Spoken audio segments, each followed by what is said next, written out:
Bismillahirrahmanirrahim. Assalamualaikum warahmatullahi wabarakatuh.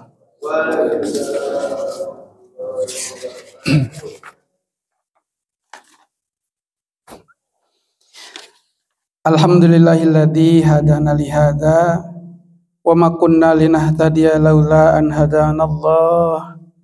Asyhadu an la ilaha illallah wahdahu la syarikalah wa asyhadu anna sayyidana Muhammadan abduhu wa rasuluhu alladzi la nabiyya ba'dah. Allahumma shalli wa sallim ala sayyidina Muhammad ibn Abdillah amma ba'd. Faqala ta'ala fi kitabil ajizil karim wa huwa asdaqul qailin. A'udzu billahi minasyaitonir rajim. Istahwada 'alaihimus syaitanu fa ansahum dzikrallahi ulaika hizbus syaitan. Alla inna hizbasy syaitani humul khasirun. Al-ayah sadaqallahul adzim. Puja-puji marilah kita haturkan, kita panjatkan kepada Allah Subhanahu wa taala di pagi yang ceria dan bahagia ini. Hadratul Mukarramin wa Karramat hadir dalam rangka sejak thalabul ilmi yang senantiasa semoga i'tikafnya kita setelah sholat subuh tadi dicatat amaliyah ibadah bekal kita di akhirat kelak, amin ya rabbal alamin. Tak lupa pula selawat serta salam semoga selamanya terlimpah curah pada baginda alam, baginda kita tercinta, yakni habibana wa nabiyana, nabi besar Muhammad sallallahu alaihi wasallam, pada keluarga, para sahabat, para atba'i tabi'in, hingga sampai pada kita semua yang sudah jauh lampau dengan beliau zamannya, dan kita umat yang selalu dirindukan oleh baginda Rasul. Mudah-mudahan kita kelak dapat tergupai, dapat mendapatkan syafaat dari beliau, dan kelak diaku umatnya di akhirat, amin ya Allah ya rabbal alamin. Hadirin jamaah rahimakumullah. Lanjutan kita pada kali ini, lanjutan tentang ibadah kita yang ada ibadah dzahir dan ada ibadah batin dari bahasan-bahasan yang sebelumnya. Tentunya mengawali pertemuan kita ini tidak akan terlepas daripada kitab yang jadi rujukan dalam setiap pembahasan. Kenapa dengan kitab? Kita tahu bahwa banyak kitab-kitab atau buku-buku babon yang telah menjadi petunjuk terkait dengan bagaimana memahami Al-Quran, memahami hadis. Kalau kita mau membaca tentang bagaimana wudhu yang benar, wudhu seperti Rasulullah, bagaimana salat yang benar seperti salatnya Rasulullah, kalau kita langsung ke hadisnya, kalau metodologi hadis itu kan caplok A, caplok B, caplok C disatukan. Kemudian kita terjemahkan atau kita baca syarahnya, bukan baca terjemah tapi baca syarah karya ulama. Nah tentu pasti aclok-aclokan kalau hadis itu. Tapi kalau sirah, kalau sejarahnya itu pasti berputar. Dari menit ke menit itu akan ketemu semua. Akan tetapi hadirin jamaah rahimakumullah, bagaimana kita bisa memahami lengkap itu? Hadisnya sudah dihimpun tentang fikih misalnya oleh para ulama. Kecil-kecilan dari kasih patuh saja. Dibuka matannya, lebih lengkap juga dibuka syarahnya. Isinya dalamnya. Maka di dalamnya hadis-hadis berkaitan dengan wudhu, berkaitan dengan sholat itu dibahas lengkap dengan metodologinya. Sehingga pemahaman tentang hadis ibadah sholat, pemahaman hadis tentang wudhu itu sudah lengkap termaktub di dalamnya. Jadi kalau mau memahami sholat, baca kitab fikih tentang sholat yang sudah dibuat oleh para ulama. Sebab hadis-hadis yang dibahas dalam sholat, dibahas dalam kitab misalnya Sahih Muslim, Sahih Bukhari ada di situ. Jadi pemahamannya insya Allah komprehensif. Nah, kalau memahaminya itu langsung teks hadis dengan begitu, ya nanti rukun wudu ada dua. Kalau baca Quran tentang rukun wudu, nanti rukun wudu penjelasannya ada dua, begitu kan? Nanti kalau tidak baca kitab-kitab fikih karya ulama salaf, itu nanti akan menjadi tai kucing, tidak najis, kan begitu. Nah, kenapa? Karena tidak mengikuti metodologinya, begitu. Nah, hadirin jamaah rahimakumullah, termasuk pada hari ini kita lanjutkan. Bismillahirrahmanirrahim. Qala Allah Ta'ala fil Quran surat Ad-Dariyat, wa ma khalaqtul jinna wal insa illa liya'budun. Di dalam tafsirnya kitab Sirrul Asrar ini, salah satu bagian ya ada tafsir di dalam tafsir Al-Jailani itu memahami teks bahwa ghairil maghdubi alaihim waladhdallin. Al-maghdub itu kalau kita buka tafsir Al-Jalalain atau selanjutnya Hasyatus Sawi atau Ibnu Katsir atau selanjutnya At-Tabari misalnya memaknai al-maghdub, siapa orang yang dibenci oleh Allah. Makna yang al-maghdub dibenci oleh Allah itu adalah al-yahud wan nasoro. Dalam tafsirnya al-yahud wan nasoro, kalau kita buka Jalalain Hasyatus Sawi misalnya, siapa al-maghdub, orang-orang yang dibenci oleh Allah. Al-maghdub adalah al-yahud wan nasoro, orang-orang Yahudi, orang-orang Nasrani. Nah, kalau dalam tafsir Al-Jailani, maka siapa itu al-maghdub, orang yang dibenci oleh Allah? Beliau memberikan sebuah penafsiran yang berbeda, bahwa yang dibenci itu oleh Allah itu bukan mereka Yahudi dan Nasoro. Walaupun sudah jelas misalnya itu dibenci, tetapi siapa? Ini adalah obat yang paling bagus. Kenapa obat yang paling bagus dikasihkan kepada orang lain? Maka siapa yang maghdub? Yang maghdub itu adalah kita. Yang kita sering lalai, kita sering lupa dengan Allah Subhanahu wa Ta'ala. Jadi itu kalau kita masih maghdub, kalau kita masih lalai, kalau kita masih mau meninggalkan sholat, misalnya meninggalkan kewajiban, kita masih maghdub. Kenapa obat yang bagus ini diberikan, dicapkan, dilabelkan untuk orang lain? Nah, jadi mahamnya begitu. Jadi memahaminya begitu sehingga kalau memang kita maghdub, maka akan semakin hati-hati dalam beribadah. Ilmu zahirnya selalu digali, ilmu batinnya juga selalu digali. Nah, maka hadirin jamaah rahimakumullah, kalau tahu, oh ya Allah, ternyata yang dibenci engkau itu bukan orang lain, saya yang masih kena ngumpat orang lain. Ternyata yang dibenci itu bukan orang lain, tapi diri ini yang belum kenal dengan engkau. Ternyata yang dibenci itu bukan siapa-siapa, justru lisan ini yang sering melakukan, yang sering lupa dengan dzikrullah.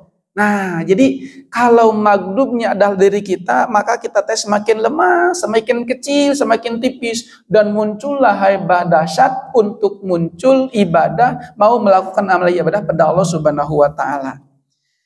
Nah, maknanya liya'budun itu illa liya'budun, asalnya liya'buduni.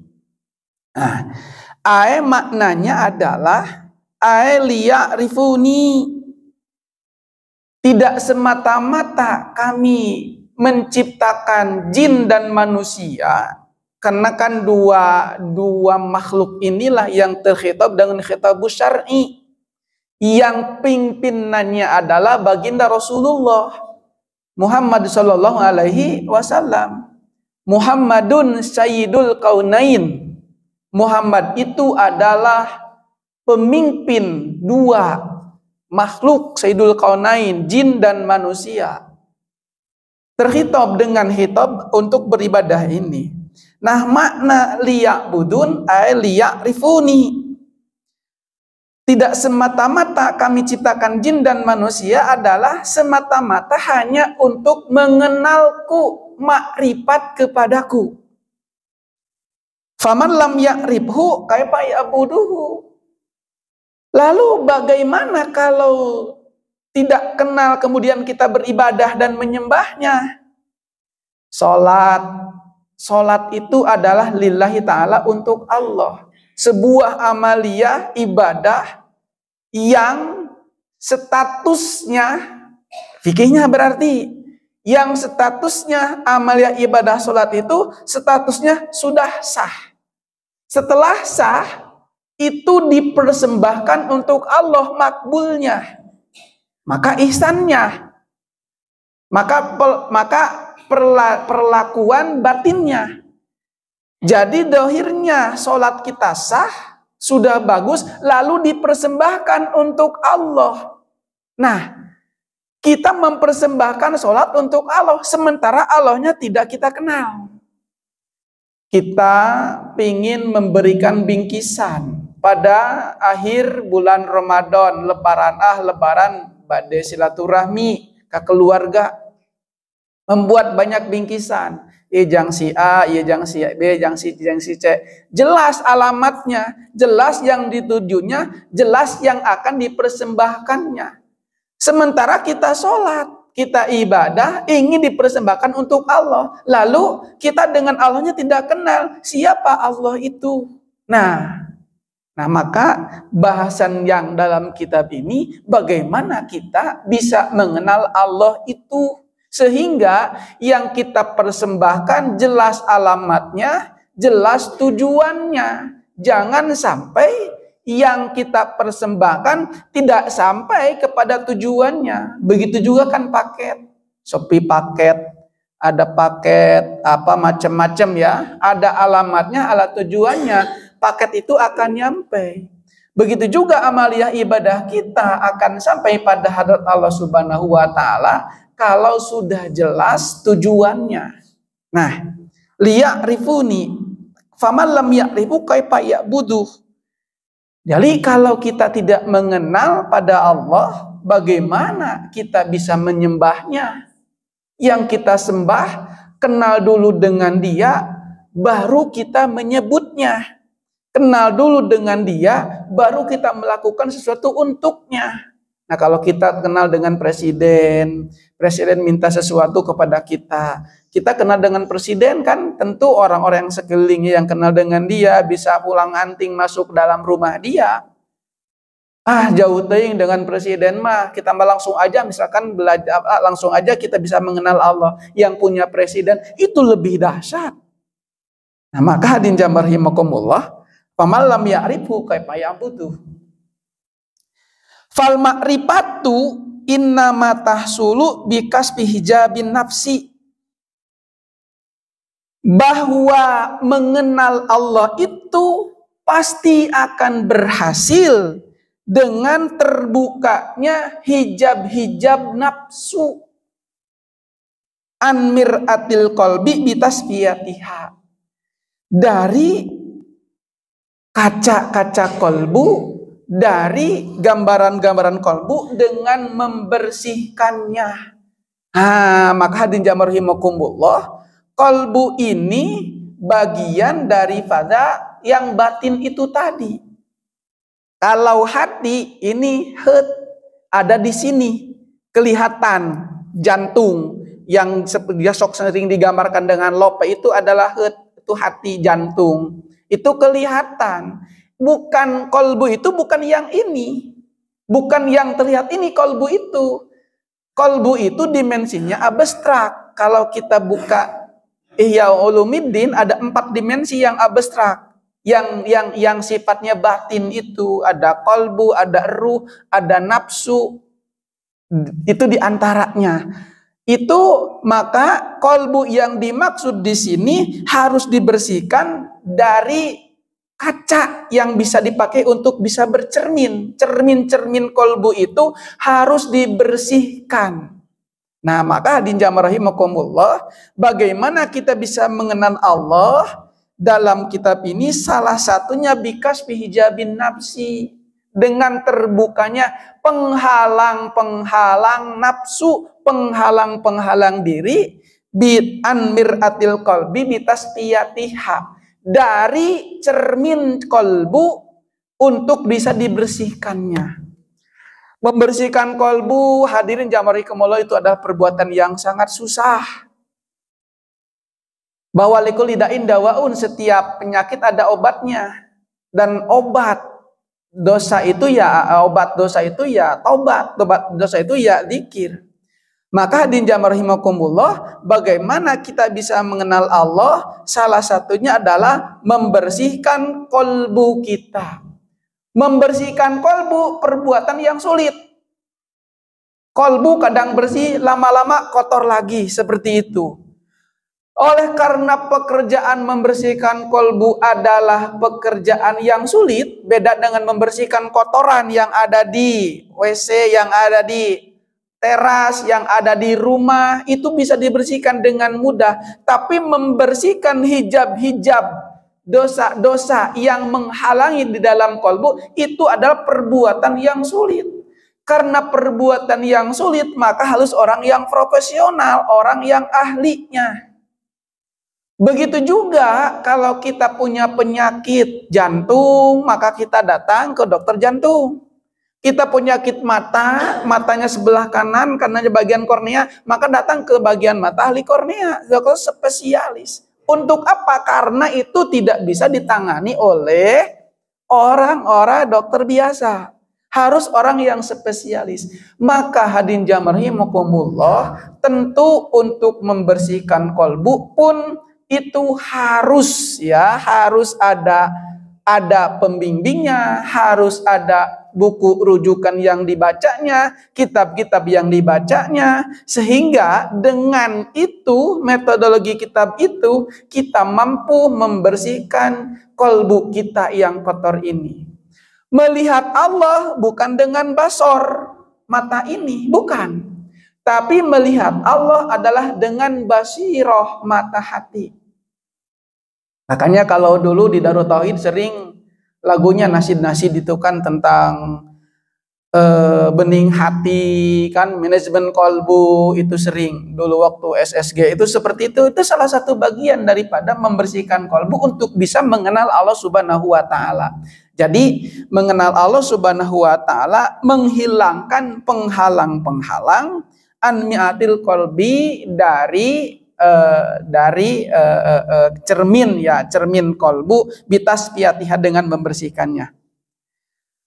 Maka hadirin jamaah rahimakumullah, kita baru general dengan membersihkan kolbu. Lalu bagaimana salah satunya dengan membersihkan kolbu itu? Salah satunya adalah dengan zikrullah, dengan selalu berzikir kepada Allah, itu membersihkan kolbu. Minimal lisannya dulu bergerak, lisan terus menerus, nanti lama-lama turun ke dalam kolbu, turun ke dalam hati, turun ke dalam jiwa.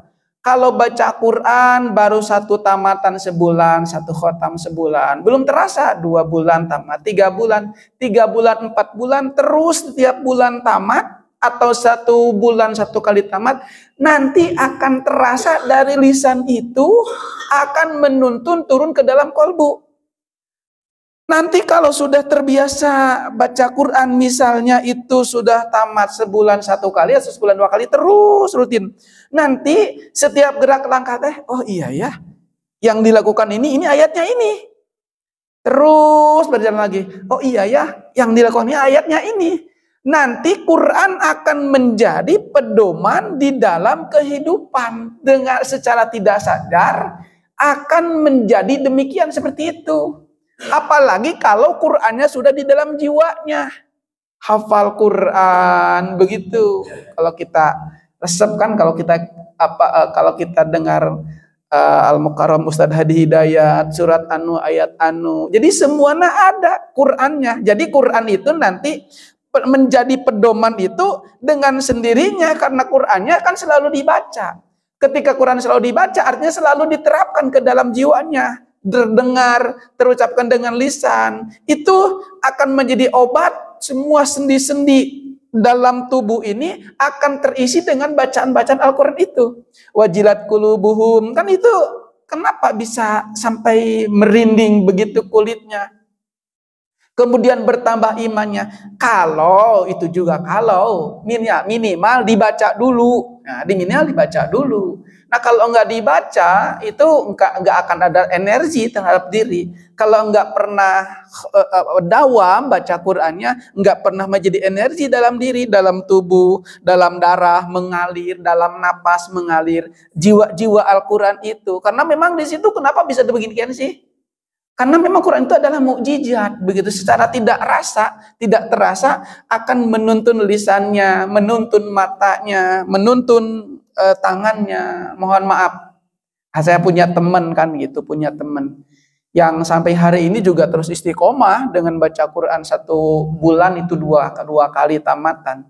Itu ya segala jadi jiwa itu makin lapang begitu, dada itu makin lapang, kehidupan ini makin mudah begitu, makin terang, tidak ada rasa hariwang, rasa takut, nggak ada begitu. Karena memang kalau rutin itu menjadi salah satunya mungkin ya, bahwa Quran itu adalah obat. Ya kalau obat itu kan nerap begitu, nerap nikmat begitu. Kalau sudah nerap kan cager gitu, lihat syariat. Tapi juga Pak Ustadz kan itu kalau kita baca Quran itu nah sok ngantuknya. Nah karena kan Quran itu obat. Jadi kalau Bapak Ibu misalkan tunduh, kalau Bapak Ibu belum tunduh, baca Quran, kemudian ngantuk, kemudian tidur. Nah kenapa bisa tidur? Berarti eta terap obat. Jadi obatnya geus terap. Sebab kan dalam bodrek begitu kan, dalam muskadon hati-hati dalam menyebabkan ngantuk. Jadi obat itu dapat menjawab ngantuk. Baca Quran jadi ngantuk kan karena di situ obat, berarti tetap obat. Nah, hadirin jamaah rahimakumullah. Oh, dengan membersihkan kolbu nih untuk bisa mengenal Allah, bagaimana caranya? Tadi baca Quran boleh. Karena dikir teh, posturnya dikir teh la ilaha illallah wae, baik pek baca Quran juga lah bagian daripada dikir. Dikir dohir, terlihat, terbaca jelas. Itu dikir dohir. Nah, kemudian Payara piha jamalal kanjil makhfiyi fi sirri lubbil qalbi. Maka hadirin jamaah rahimakumullah, dengan demikian kalau tadi kita sudah membersihkan kolbunya sudah bersih, maka nanti akan melihat bagaimana kesempurnaannya Allah Subhanahu wa taala. Tirai-tirai penghalang kolbu, tirai-tirai penghalang nafsu, itu telah terbuka, maka cermin akan semakin nampak jelas dan bersih. Karena kolbu itu adalah mir'atul mukmin, kolbu itu adalah cerminnya orang-orang mukmin. Bagaimana orang-orang mukmin bisa bercermin ke dalam dirinya kalau kolbunya gelap?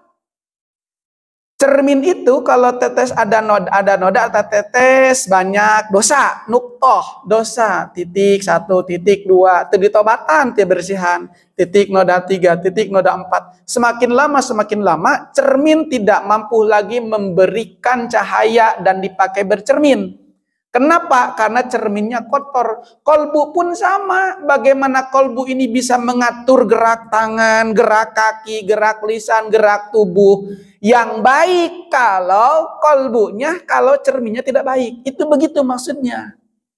Maka lamun dina hate aya keneh keheul, dina hate aya keneh dengki, dina hate aya keneh nafsu, hayang mambek, hayang marah lamun ninggal sesuatu, teu naon marah ge lamun marahna karena Allah.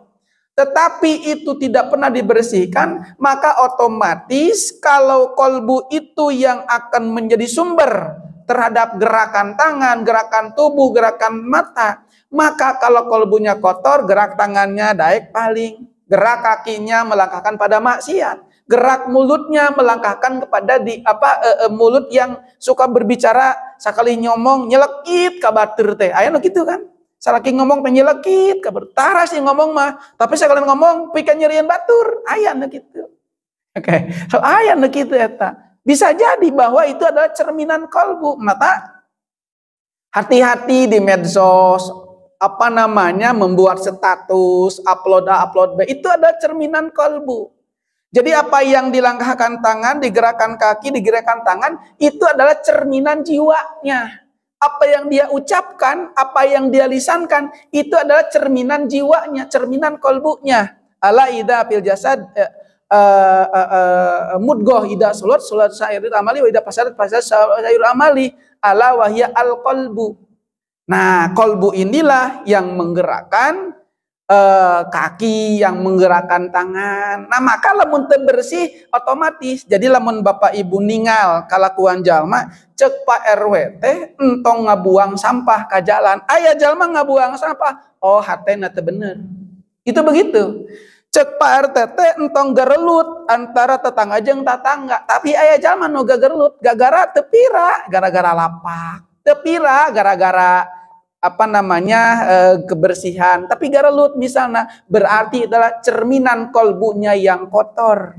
Nah, maka hadirin jamaah rahimakumullah, bahaya kalau kolbu ini kotor. Sebab kolbu ini yang akan menjadi soluhat, bagus kan gitu. Pekerjaanna bagus, lisanna bagus, kata tangga bagus, ka Allah bagus, dalam ibadah mahdo bagus, ibadah sosial juga bagus. Kenapa bisa bagus? Itu karena cerminan kolbunya yang bagus. Lalu kalau tidak pernah dibersihkan dengan baca Quran, tidak pernah dibersihkan dengan sholat, kalau tidak dibersihkan dengan tahajud, kalau tidak pernah dibersihkan dengan duha, kalau tidak pernah dibersihkan dengan baca Quran, maka bagaimana kolbu ini bisa memberikan cahaya pancaran langkah kaki, langkah tangan, langkah mulut, langkah jiwa raga ini menjadi yang baik kalau itu tidak pernah dibersihkan. Teu sholat sakali kotor hatena. Maka rek bener kumaha.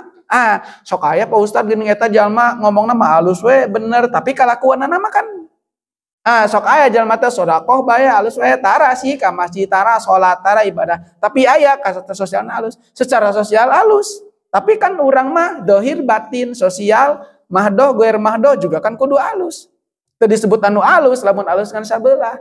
Teu disebut jalma ahli ibadah lamun teu daek ngajak batur jadi ibadah. Nah, maka bitasfiyatil kolbi perlu penting membersihkan kolbu. Salah satunya tadi baca Quran, zikrullah. Atuh ayeuna tos salat, ba'da salat zikir wiridan kan gitu. Ada baca subhanallah 33, alhamdulillah 33, Allahu akbar 33, fakamil bila ilaha illallah sakali misalnya, itu mah standar. Itu mah standar sabab parentah zikir ka Allah mah teu aya hitunganana. Idza qudiyatis shalah fadkurullaha dzikron katsira. Di mana-mana engkau telah selesai melaksanakan ibadah salat, fadkur, dzikirlah kepada Allah, dzikron ditaukid dan kutaukid lafzi kalawan dzikir, katsira disipatan dinaatan dengan lafaz katsira. Yang banyak itu tidak terhingga, tidak terhitung. Tidak terhitung. Saya mah suka dzikir Pak Ustad sabada tahajud misalnya. 1000 misalkan la ilaha illallah halus, tapi 1000 masih terhitung. Bima sok maca sholawat Pak Ustad sabat meme sare maca sholawat patih misalnya 40 kali, 40 kali masih kena hitung. Dikron kasiro yang banyak itu tidak terhitung. Da Allah ke mereka orang nikmat rezeki tidak pernah hitungan. Tapi orang mending ibadah ka Allah sok hitungan. Bid'ah cenah leuwih ti 33 mah hitungan pisan da Allah ge mere rezeki orang teu pernah hitungan. Itu mah standar. Maka dikron kasiro boleh jadi secara lisan ba'da salat mangan sakitu, tapi kolbunya tidak pernah berlupa dengan Allah Subhanahu wa taala. Allahu Allah, Allahu Allah terus kolbunya gerak ieu kolbuna mah tetep teu poho, nulis teu poho, buka laptop teu poho, baca Quran ge teu poho. Salah satunya, maka dua dimensi yang zahir ada tata caranya ibadah itu. Dua dimensi batin juga ada tata caranya untuk beribadah itu. Hanya bahwa untuk bisa sampai kepada Allah, kenali dulu Allahnya, baru lakukanlah perbuatan amaliyah naon bae disanggakeun kepada beliau, kepada yang kita telah diketahui. Enak jika kalau kita mempersembahkan sesuatu terus yang kita persembahkan tidak diterima. Nah, kita ngasih oleh-oleh kepada orang tua, ngasih uang kepada orang tua tiap bulan misalnya diterima ku orang tua teh bunga bagja. Kita ngasih baju ke tetangga, ngasih baju ke saudara, dipakai sholat tiap orang ketemu teh eta baju orang dipake we salat ku eta bunga dipake, tapi lamun ayeuna ku urang dibere baju dibikeun ka eta jalma teh dipake elap hareupeun mana itu baju urang nu kamari dibikeun teh ternyata dipake elap moal mere deui kan gitu. Begitupun orang dengan Allah Subhanahu wa taala, si eta mah dibere ku urang teh rezeki teh dipake salat, dipake ibadah, dipake tahajud, dibere beunghar, sedekahna teu eureun, percaya terus we dibere ade ku Gusti teh. Nah, maka hadirin jamaah rahimakumullah, dengan demikian husnudon, hade sangka ka Allah dalam beribadah itu menjadi bagian ana inda doni abdibi, bahwa aku sesuai dengan prasangka hambamu dalam ibadah. Kategorinya itu urang teh salat lohor, ya Allah itu salat teh tadi teh asa teu maca Fatihah, asa henteu, maka ambillah yang yakin, salat tadi teh sah lah, entos sah salatna, yakin, ambil yang yakin, yakinnya secara zon, sebab ibadah dasarnya adalah zonni. Selesai itu, ya Allah nyanggakeun abdi tadi salat, mudah-mudahan dijadikan sebagai amal ibadah di saat engkau. Yang kedua, salat yang akan dipersembahkan kepada Allah secara batinnya harus bagus.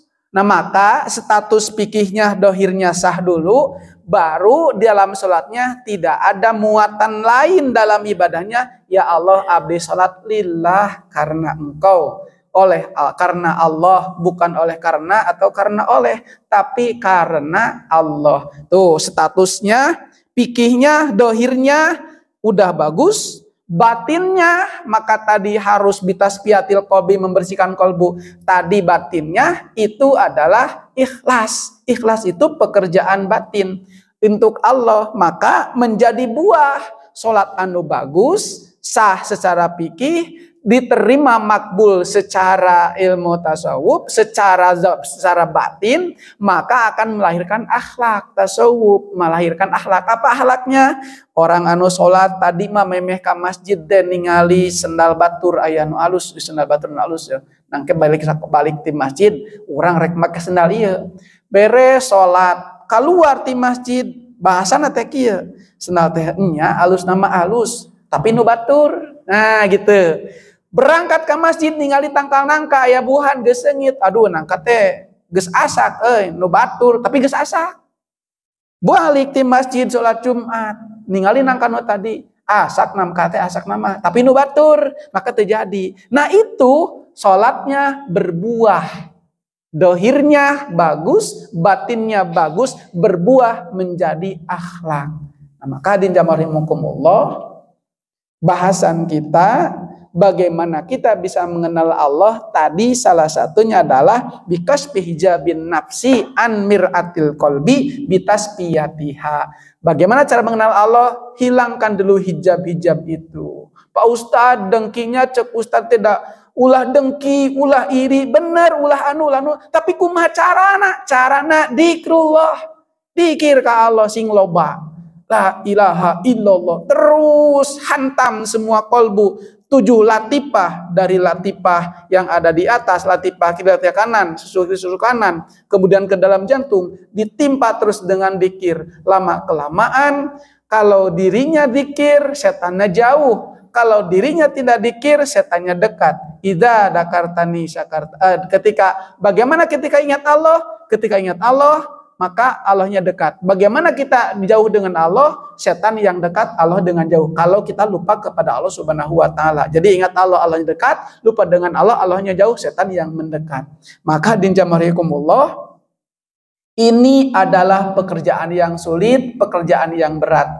Maka dengan demikian berupaya dan berusahalah da pikih nama geus diaji, cara salat nager diaji, berarti tinggal bagaimana ketika takbir Allahu Akbar, ketika mempersembahkan sesuatu, badannya menghadap kiblat, fisik bertemu dengan fisik dengan Ka'bah, tapi kolbu bertemu dengan Allah Subhanahu wa taala. Maka hadirin jamaah rahimakumullah, ngeureuyeun nikre berjalan menuju Allah Subhanahu wa taala dengan memperbaiki ibadah zahir, fikihna sempurna sah syarat jeung rukuna. Setelah itu kolbunya terus disisir dengan perbuatan-perbuatan zikrullah, menghilangkan perbuatan-perbuatan yang dapat menjadi hijab terhadap kita bisa mengenal Allah. Setelah berkumpul antara ibadah zahirnya benar, ibadah batinnya sudah benar, maka akan mewujud pada akhlak dalam diri kita. Kalbunya udah bersih, maka muncul kepada tangan juga yang baik, perbuatan kaki baik, perbuatan anggota tubuh ini menjadi baik. Ibadah zahir, ibadah batin sudah bagus, melahirkan akhlak yang baik, maka seluruh anggota tubuhnya bekerja yang baik pula. Maka hadirin jamaah rahimakumullah, belum selesai, belum sampai pada bahasan yang selanjutnya, tapi alhamdulillah bahasan kita sudah sampai pada materi yang ini. Mudah-mudahan ada manfaatnya, khususnya bagi saya sendiri yang sedang belajar, umumnya bagi kita semua. Sekian yang disampaikan. Wassalamualaikum warahmatullahi wabarakatuh.